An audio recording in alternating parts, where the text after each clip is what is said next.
Hello students, I am JV sir.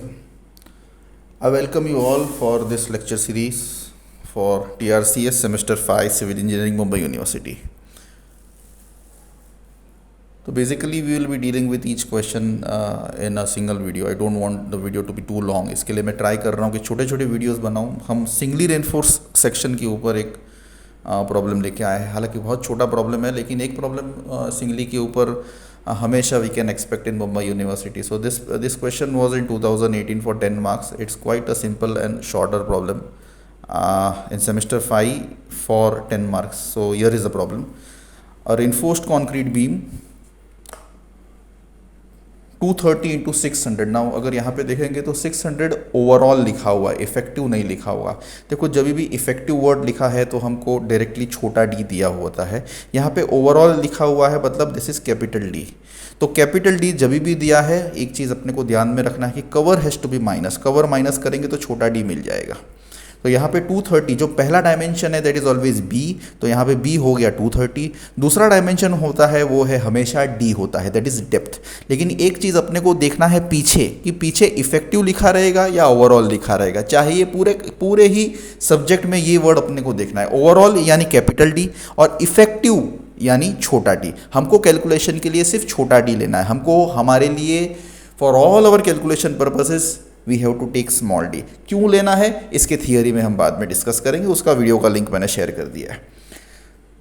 Overall is reinforced with 4 bars of 20 mm dia, so that is called as AST, area of steel in tension. अगर देखेंगे this is area of steel in tension, T for tension. क्योंकि ये singly है तो इसमें सिर्फ AST होने वाला है. अगर डबली का प्रॉब्लम हम करेंगे तो वहाँ पे ASC भी आने वाला है. 4 bars है, इसके लिए यहाँ पे 4 π/4 d square. π/4 d square is the area of circle. कितना डायमीटर दिया हुआ है यहाँ पे 20 mm का डायमीटर दिया हुआ है, तो π/4 इंटू 20 स्क्वायर ये एक का एरिया हो गया. ऐसे 4 बार दिए हैं, वो भी क्वेश्चन में गिवन है 4 बार. इसके लिए हमको AST आ गया. अब ये mm में दिया हुआ है तो यहाँ पे जो एरिया आएगा वो भी mm स्क्वायर में ही आने वाला है. इतना अपने को ध्यान में रखना है. लेंथ अब आगे दिया हुआ, इट इज ओवरऑल SSB यानी simply supported beam over an effective span of 5 metres, यानी स्पैन उसका हो गया 5 metres.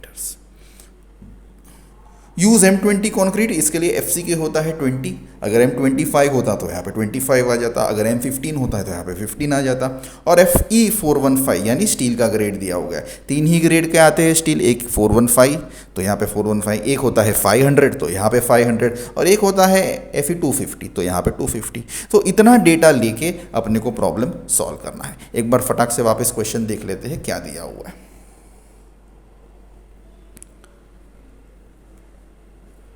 Reinforced concrete beam of 230 यानी ये बी है, बी विड्थ या ब्रेड्थ ऑफ 600 mm ओवरऑल. ये डेप्थ है क्योंकि पीछे ओवरऑल लिखा, इसके लिए मैंने इसको कैपिटल टी में लिखा हुआ है. Is reinforced with 4 bars of 20 mm diameter, यानी 4 बार 20 के. π/4 20 ये एक का एरिया हो गया, ऐसे 4 बार. कवर यहाँ पे दिया हुआ नहीं है, कवर मैंने एज्यूम किया है. This value is assumed. ये हम 30 40 50 कोई भी एज्यूम कर सकते हैं. अब क्योंकि यहाँ पे 600 दिया है तो मैं 40 भी ले सकता था, 50 भी ले सकता था, 30 भी ले सकता था. बीम में इतना कवर हम दे सकते हैं. तो 600 में से 50 जो मैं कवर माइनस करूँगा तो मुझे इफेक्टिव डेप्थ मिल जाएगा. अगर यहाँ पे इफेक्टिव वर्ड लिखा होता तो मुझे कुछ नहीं करना पड़ता ये सब, तो डायरेक्टली मैं वो वैल्यू ले लेता. लेकिन यहाँ पे ओवरऑल वर्ड लिखा हुआ है. ठीक है. लेंथ दिया हुआ है स्पैन 5 मीटर, और FCK ये ग्रेड ऑफ कंक्रीट के ऊपर डिपेंड करता है, और FI ये ग्रेड ऑफ स्टील के ऊपर डिपेंड करता है. ठीक है. इतना सा डेटा लेते हैं. सबसे पहला स्टेप होगा अपना MU limiting, ultimate moment which is limiting. इसके लिए ग्रेड के ऊपर ये डिपेंड करता है. 0.138 FCK BD स्क्वायर हमारे पर्टिकुलर कॉम्बिनेशन के लिए ये वैल्यू आएगा. अगर यहाँ पे FE 500 होता ना तो यहाँ पे 0.133 होता. इतना तुमको ध्यान में, इतना तुमको याद रखना पड़ेगा. अगर 500 होगा तो 0.133. मेरा और एक वीडियो रहे जिसमें सारे थियरी के साथ ये सारे वैल्यूज़ हमको जो याद रखने हैं वो भी मैंने बताया है. अगर यहाँ पे FE250 रहता, जैसे मैंने बताया 3 ही पॉसिबल ग्रेड है, तो यहाँ पे 0.149 आता. हमको ये 3 वैल्यूज़ याद रखने हैं. FE415 जो सबसे ज़्यादा बार FE415 ही आता है 0.138. हमेशा हम देखेंगे पेपर में सबसे ज़्यादा टाइम FE415 रहेगा. टेक्स्ट बुक भी कोई भी देख लो FE415 रहता, तो इसके लिए ये सेट है. अगर FE500 रहता तो यहाँ पे 0.133 है. अगर FE250 रहता तो यहाँ पे 0.149 है. आगे का सब सेम. ठीक है। अब Fe415 के लिए 0.138 है, 0.138 एफ सी के मतलब 20, बी का मतलब है यहाँ पे 230 और डी वापस छोटा डी लेना है, इफेक्टिव डेप्थ लेना है, डी है 550। इसको मल्टीप्लाई करो कैलसी में 0.138 इंटू 20 क्योंकि M20 है, बी क्योंकि 230 दिया हुआ है, छोटा डी यानी इफेक्टिव डेप्थ 550 दिया हुआ है। हम इसको मल्टीप्लाई करेंगे तो MU लिमिटिंग हमको मिल गया। अब यहाँ पे देखोगे तो यहाँ पे 10 पावर 6 है, ये इंपॉर्टेंट है। यूनिट क्या है? न्यूटन, और यहाँ पे क्या है? mm, क्योंकि सब कुछ mm में था ना, तो इट इज न्यूटन mm। अब इसको किलो न्यूटन mm में लाना है तो ये 10 पावर 6 हट जाएगा, नंबर एज इट इज रख देना, 192.027 है ना, ये नंबर एज इट इज रख देना, ठीक है। अब 10 पावर 6 कहाँ जाता है? एक 10 पावर 3 न्यूटन से किलो में जाने के लिए और एक 10 पावर 3 mm से मीटर में आने के लिए, यानी ये पूरा 10 पावर 6 चला जाएगा, पूरा 10 पावर 6 चला जाएगा। और ये सेम नंबर लिख देना, यहाँ पे न्यूटन का किलो कर देना, यहाँ पे mm का मीटर कर देना, ये अपना एक आंसर हो गया। इसको बोलते हैं हम MU लिमिटिंग। सिर्फ क्या चेंज होते रहेगा, क्योंकि ये एक सम हम एक्सपेक्ट कर सकते हैं सिंगली के ऊपर, तो क्या चेंज होते रहेगा? वो रेनफोर्समेंट बदल देंगे, बोलेंगे 3 बार है, डायमीटर बदल सकते हैं, बी बदल सकते हैं, डी बदल सकते हैं, या फिर ग्रेड बदल सकते हैं, बदलने दो, हमको उससे कोई फर्क नहीं पड़ता। अपने लिए यही फॉर्मूला अपने को ध्यान में रखना है, क्या चेंजेस है वो देखना है अपने को। नेक्स्ट है मैक्सिमम बेंडिंग मोमेंट या फिर सेफ लोड फाइंड आउट करना, क्योंकि उन्होंने क्या बोला है? Determine the maximum UDL which the beam can carry, ये अपने को ढूंढना है, ये अपना फाइनल आंसर है।